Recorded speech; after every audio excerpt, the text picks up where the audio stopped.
Shalom Bapak Ibu Saudara yang dikasihi Tuhan.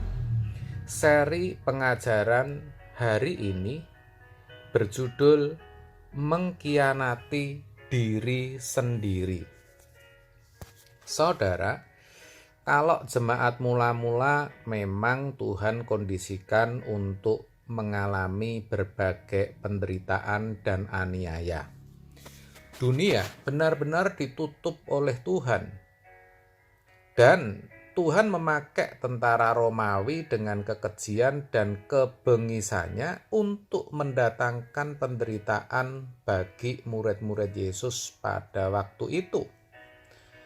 Ketika seseorang mengaku sebagai pengikut Kristus, resikonya adalah kehilangan kenyamanan hidup, ancaman atas keluarga, bahkan atas nyawanya sendiri.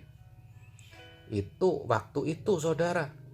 Semuanya dimaksudkan Tuhan untuk mendongkrak kekristenan yang baru lahir ketika itu. Kekristenan yang masih bayi. Supaya orang-orang Kristen pada waktu itu memiliki iman yang benar. Dan faktanya memang ketika itu tidak ada Kristen abal-abal, Kristen palsu, atau Kristen setengah-setengah. Yang ada Kristen yang militan, yang berani mati demi imannya, atau tidak sama sekali. Tetapi anehnya penderitaan dan aniaya tidak membuat kekristenan jadi mati. Sebaliknya malah berkembang dengan pesat. Sekarang ini kekristenan sudah dewasa, usianya sudah 2000 tahun lebih.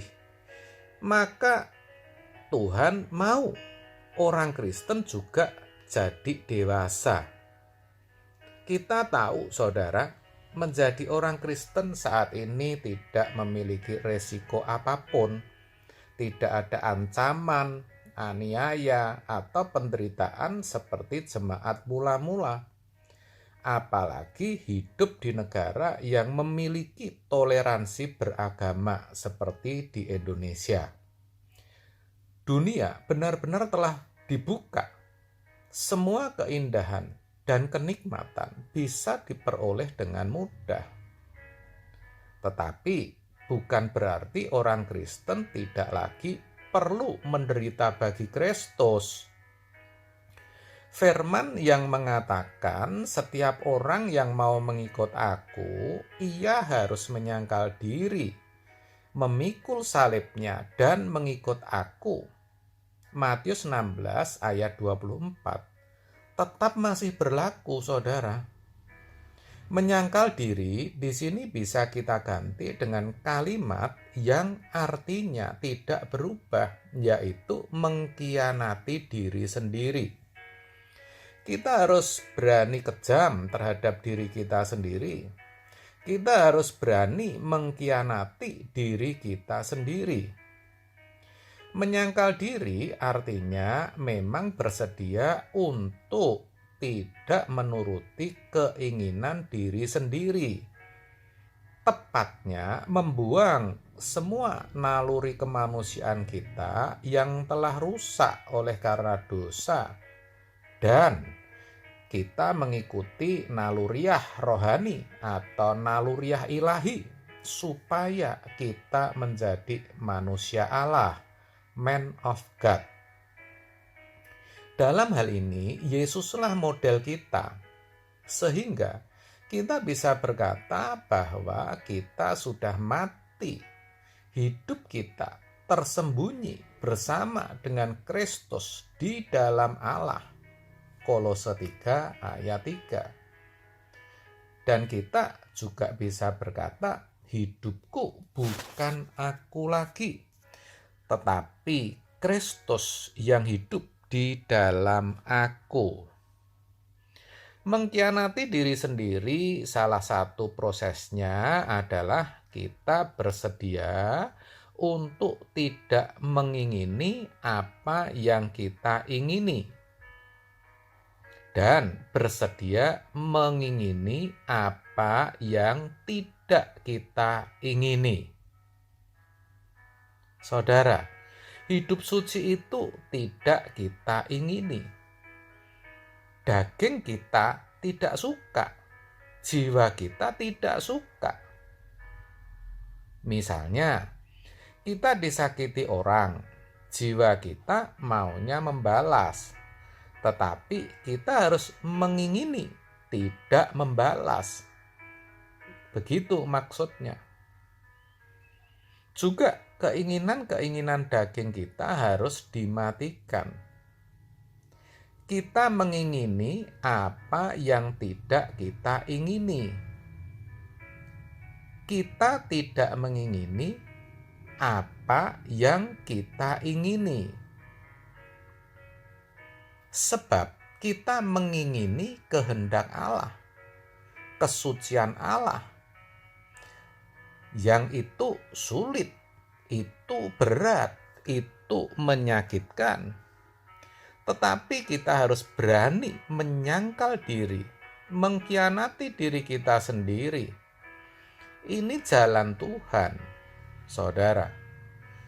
Kita yang serius benar-benar mengkhianati diri, yaitu untuk hidup dalam kekudusan, mengalami jalan yang sulit dan berat, bahkan jatuh bangun sampai kita bisa marah terhadap diri kita sendiri. Tetapi proses itu akhirnya bisa membuat kita menindas, membungkam, dan mematikan semua keinginan dalam diri kita yang tidak sesuai dengan kehendak Allah. Baik itu keinginan dalam jiwa maupun dalam daging kita. Hidup adalah memilih. Ini berat. Tetapi kalau kita mengasihi Tuhan, kita berkata, Tuhan, aku mau mengingini apa yang tidak kuingini. Aku bersedia tidak mengingini apa yang kuingini. Sebab aku hanya mau mengingini apa yang kau ingini, bukan yang kuingini. Aku hanya mau mengingini apa yang engkau ingini, ya Allah. Dan hal ini merupakan proses sampai kita melakukan apa yang Bapa kehendaki dengan tepat atau sempurna. Kita semua belum sempurna, memang. Tetapi kita harus tetap mau berjuang. Kita mau gila-gilaan. Kita mau sangat ekstrim untuk kekudusan, kesucian, yang mana itu nyaris tidak pernah terwujud dalam hidup manusia kecuali Yesus. Tetapi kita harus bisa, dan kita pasti bisa. Karena Bapa yang berjanji, kuduslah kamu sebab aku kudus. 1 Petrus 1 ayat 16. Jadi, saudara harus berani putus dengan manusia lama dan menyenangkan hati Bapa saja. Itulah yang harus menjadi komitmen yang bulat, saudara. Supaya apa? Kita bisa menyakiti, kita bisa mengkhianati diri kita sendiri. Amin. Tuhan Yesus memberkati.